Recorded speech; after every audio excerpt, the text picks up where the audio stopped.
As a child, I've always had progressive values instilled in me, especially being in an international school. For me, it felt as if progressivism was here to stay, that it was the default ideology. However, after COVID, the feeling of progressive thought has been eroded. It feels as if we're living in a world now where trust has gone and people have lost the ability to agree to disagree. I am grateful for my progressive upbringing, but this is also why I am concerned about the decline of progressive thought around the world. But first, what even is progressivism? I would say progressivism can be defined in 3 words: reform for all. Progressive movements want to reform society to undo injustices in our world. Historically, these things have included women's rights, labor rights, and welfare programs. The story of modern progressivism begins in the 90s. It was the end of the Cold War. Air travel was made more accessible to more people than ever before. Social, economic, and physical mobility was made more accessible to more people than ever before. And as a result of this super connected global community, people from different backgrounds and cultures began to come together and intermingle, understanding each other on a personal level. This had the effect of making progressivism the the dominant ideology in the West in the 2000s. But that environment is now in trouble, big trouble. Social fabrics around the world are under threat, even outside the West. But rather than looking at this through the lens of social issues and debates, which tend to divide people so irreparably that they shut out any chance at a discussion, I want to look at something else, something that we can all relate to. I want to look at the economic and financial issues that shape our everyday lives. I want to show that economic inequality is at the root of political polarization and distrust. So how did this begin? It began in people's pockets. The cost of living crisis globally has diminished people's hope for a better future, and I'm sure many of you here would have felt that pressure to some extent as well. According to the 2025 Wage Reality Report, only 73% of Americans say that they can only afford essentials. That is 3 out of 4 Americans who have just enough for their wages, their food, and their bills. They are living, they're surviving, but not living. This has happened mainly due to a surge in the price of essential goods after COVID. For example, the price of electricity surged 40% since 2020, a trend seen across other essential goods as well. The inability to afford to live destroys people's happiness, ultimately leading to radical political consequences. These bread and butter economic issues permeate our lives, and people simply won't support a system that doesn't deliver better standards of living. And it's not just in America. Across the Atlantic and Europe, countries have been pursuing austerity measures, the reduction of government spending, since the 2008 financial crisis.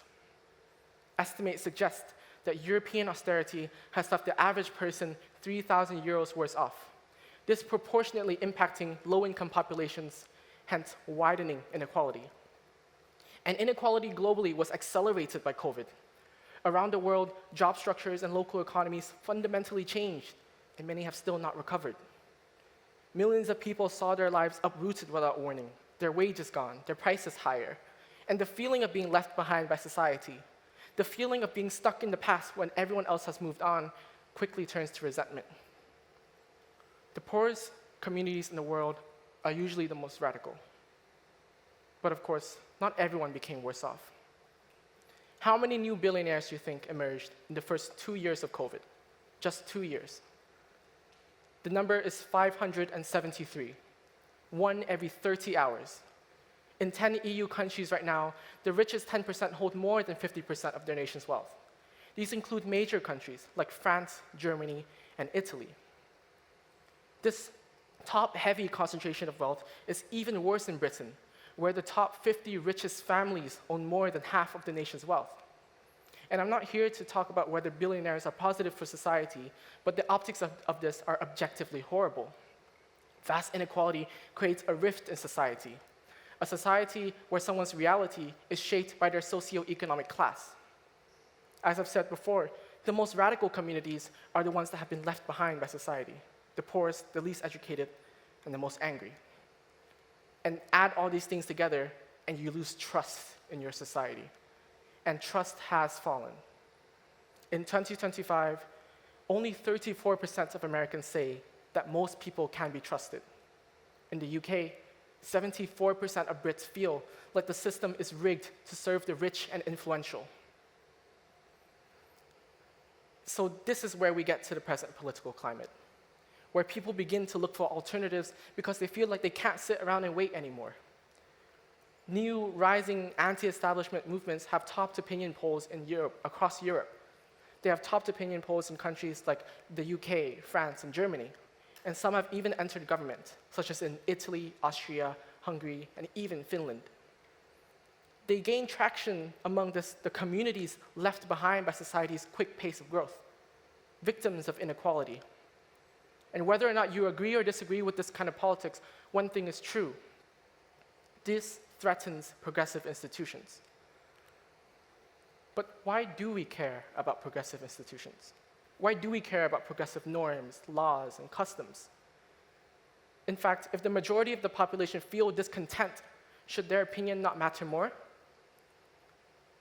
Well, it turns out a lot of the things that we take for granted are progressive institutions. As mentioned before, these are things like equal marriage rights if you find yourself in a messy divorce. These are things like labor rights if you have to protect yourself against an unfair employer. These are things like welfare programs if you find yourself in a rough patch of life and you need society's support. But these things are often disregarded by people because they feel so distant from us. We don't interact with these things every day. We only interact with them at the lowest points of our lives, and no one wants to think about that. But please understand that these norms are there to protect us at our lowest, to protect everyone in society, to create a safety net, even if they are often forgotten. I don't want to leave an unpleasant impression today. In fact, I'm quite hopeful. I'm hopeful because we can recognize that we have so much more in common than we think. After all, we live on the same land, we breathe the same air, we drink the same water. We live under the same system, and we're all subject to its rules. So if there's one thing you need to take away from today, it's this. Look beyond your tribe. Look beyond your group. Look towards other people, and you will see that you have so much more in common with them. We all have to pay bills, we all work, we all live in society. Remember that you will always have more in common with your neighbor than you have differences. Ultimately, what we all hope for, no matter who we are, is a better life. Thank you.